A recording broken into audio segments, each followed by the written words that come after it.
Hey guys, welcome to another episode of From the Luthier's Workbench, brought to you by Highline Guitars. If you like building or repairing electric guitars, I encourage you to tap that subscribe button down below. And if you do, I'll take your luthier skills to a whole new level. In this episode, I'll be covering part 9 of the Steampunk guitar build, and that means I'm going to be spraying the body and neck with metallic paint.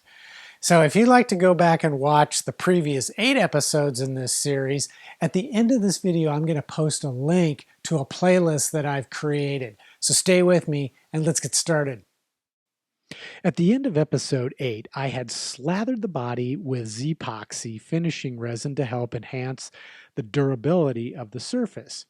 And what I'm going to be doing now is I'm going to be sanding certain areas. I'll probably ignore where I textured for the copper style, and instead I'm just going to be sanding the surfaces that are fairly smooth, and I'm just going to do this with some 220 grit sandpaper to get everything nice and smooth and ready for the application of my base color.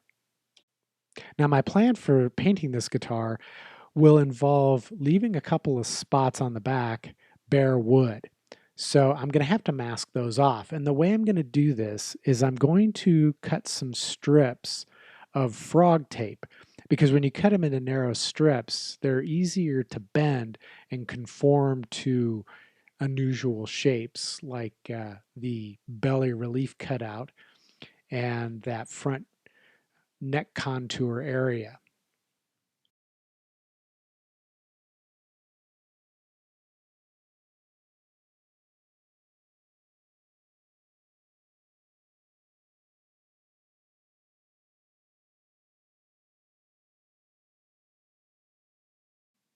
Next, I'm going to use some adhesive back frisket film, which is a great way to mask off a sizable area without having to use a lot of masking tape. I'll just lay the transparent film down onto the surface, and then I will trim it to size using an X-Acto knife, which I will trace along the center of the frog tape that I put down earlier.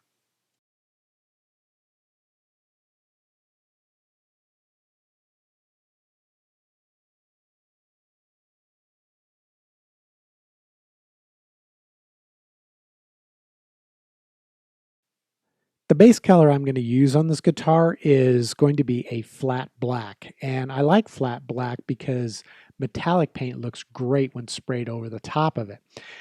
Now to do this, I'm going to mix up my own pigment, and I'll do that by taking Crystal X Craftnique black pigment, and I'll mix about roughly 3 teaspoons into 2 ounces of Crystal X Bright Tone Instrument finish, and I'll thoroughly stir the two together, and that's what I'm going to use as my base color.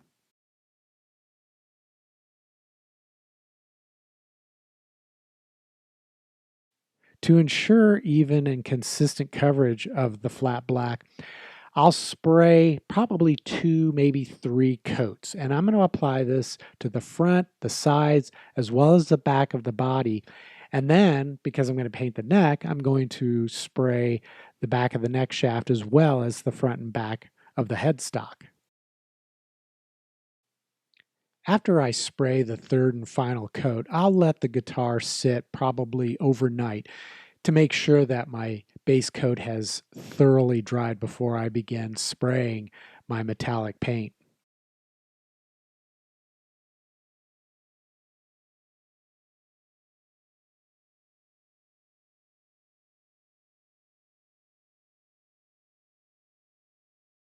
I'll be using Crystal X Craftnique metallic pigments throughout the rest of this painting process, and I'll mix it up pretty much the same way as I did before. I'll do a quick test spray, and then I'll begin spraying it on the guitar body. Now the key here is to apply thin, light coats. You're tempted to want to spray heavy coats to get good color coverage, but if you do that, you run the risk of runs, drips, and sags, and when that happens with metallic, it can be a real pain to clean that up and fix it. Ultimately, I'm going to spray about 6 coats of the silver in order to get the coverage that I'm after. And once that silver has been allowed to dry overnight, I'll begin to mask off the body to spray the additional colors, which will include gold as well as copper.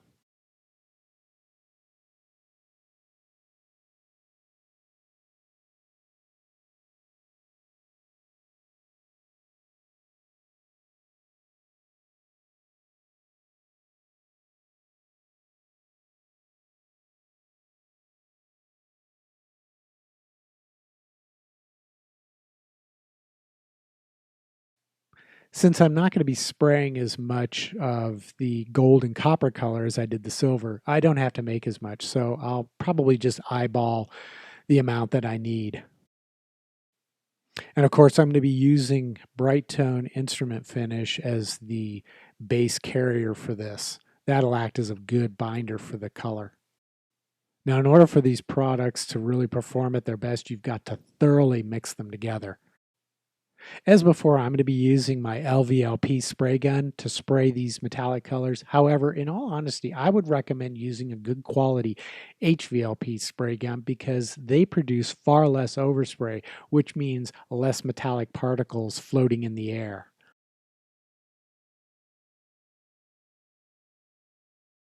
In this situation, I sprayed about 2 coats of the gold. Then I remasked off the body and sprayed about 2 coats of the copper color. 2 coats of both the gold and the copper should be sufficient because I am spraying over the silver, so it's not as hard to get coverage.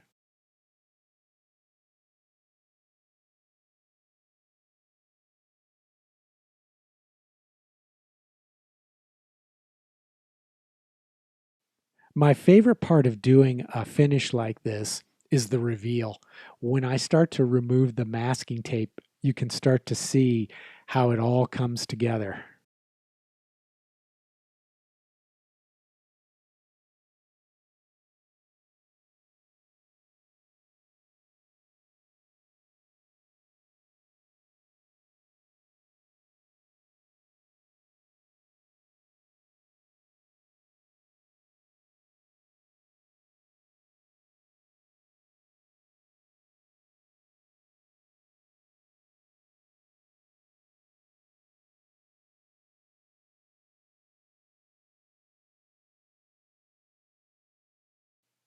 Now, as you can see here, there is a little bit of paint bleed through and some of the color chipped off, but that's pretty easy to fix. I'll just sand off some of the paint where it bled through, and then I'll do some touch-up work with a small brush and those metallic colors.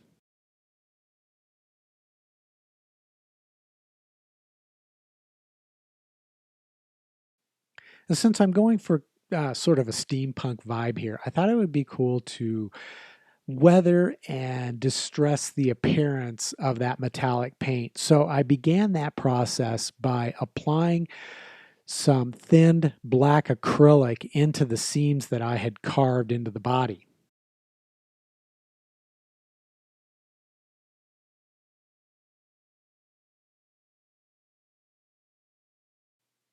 Next, I grabbed my airbrush and using that same black acrylic, I softened up those seams and added a little bit more interest.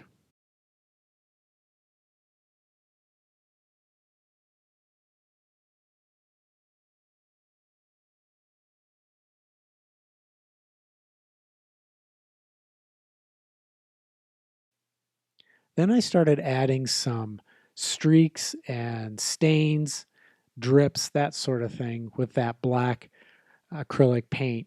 It sort of livens up the appearance of the finish.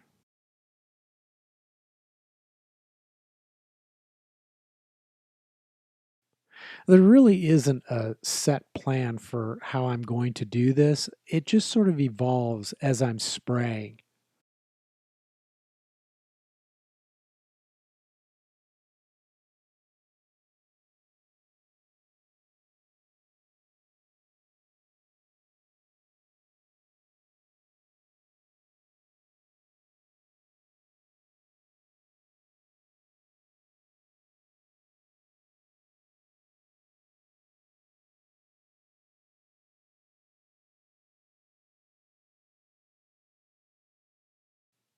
And of course, both sides of the headstock are going to receive the same treatment.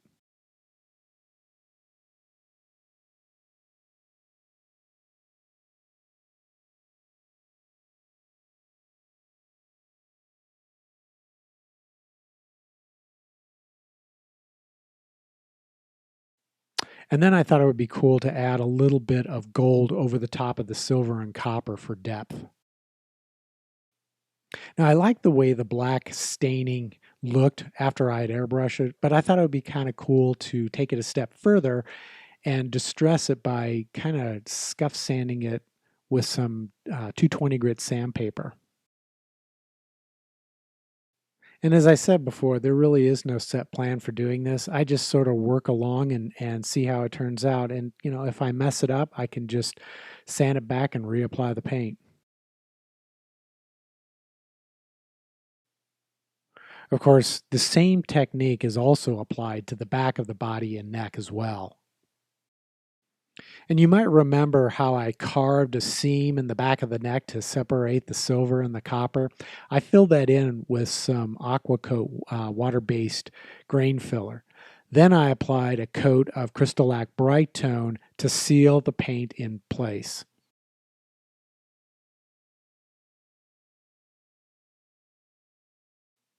Of course, I wasn't finished yet. Now I wanted to detail the gears that I had cut with my CNC machine into the front of the guitar body in both the upper horn and the lower bout. So what I did was I used basically the Crystal-Lac Craftnique metallic colors, and I applied these straight from the bottle. I didn't dilute them or add any bright tone. And like before, there was no real plan here. I just started applying the pigment and I made decisions on what colors I would use as I progressed. And what I ended up using was the same colors I used on the rest of the guitar: silver, gold, and copper metallic.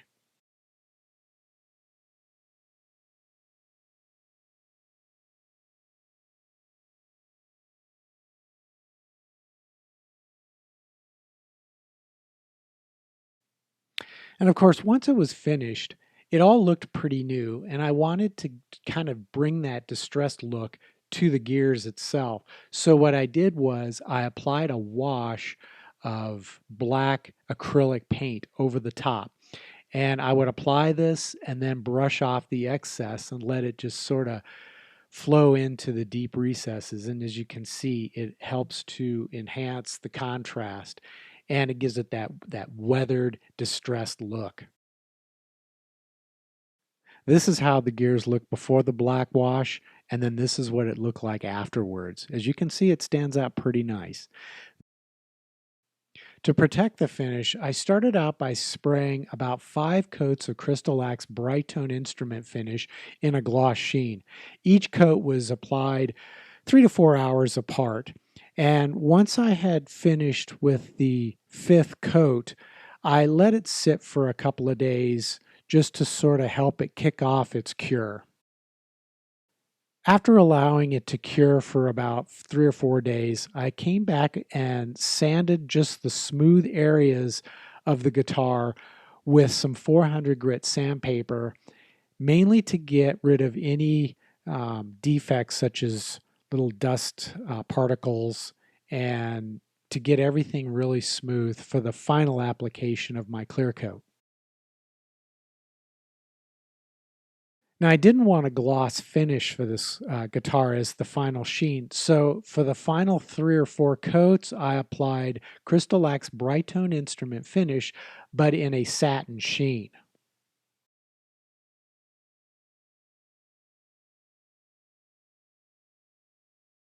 And of course, all these same techniques were used on the control cavity cover as well as the truss rod cover. Can't forget those. And so that concludes the finishing process for this guitar. And now I can let it sit and fully cure for a couple of weeks before I begin the assembly process.